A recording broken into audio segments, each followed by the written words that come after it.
Kritikal pa ang kondisyon kan 29 anyos na si Jimmy Boy Rosella kan Zone 4 Sitio Caromatic Barangay Carolina, Naga City. Pasado alas 11 kaya ninbanggi kan Marso 14 kan pagtitigbason siya kan 48 anyos na kapa para uma asin ka barangay na si Joshua Covita. Sigon sa tagapagtaram kan Naga City Police Office na si Police Senior Master Sergeant Tobias Bunggon, nagpasiring ang biktima sa residensya kan sospek, asin hinanap ang babayeng pamangkin ni Coveta. Imbis na sumimbag, pinalsok kan sospek ang saindang mga ilaw, dangan pinagtitigbas na ang biktima.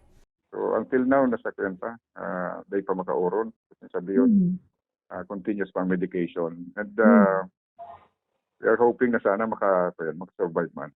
Maswerte na sanang may nakahiling kan krimen na iyuman ang nagpaisi sa otoridad, rason nga ni may daratulo sa ospital ang duguan na biktima. Pigbaluman kan hepatura, nakuwaanin pahayag ang pamangkin kan sospek, alagad hastangunyan, dai pa nakikipagtabangan sa kapulisan.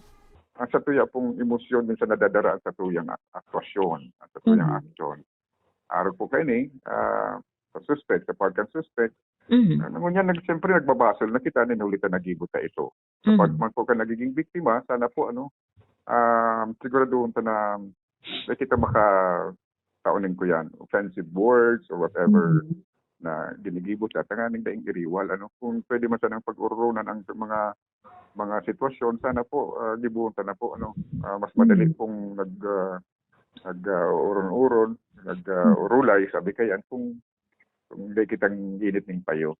Sa presente, pigbubulong pa ang biktima sa Bicol Medical Center sa Naga City, mantang padagos pang pinaghahanap ang sospek na tulos na duminulag matapos kan sa iyang nakometer na krimen. Para sa mga baretang tatak Bicol, Casey Bermas, Bicol University Intern.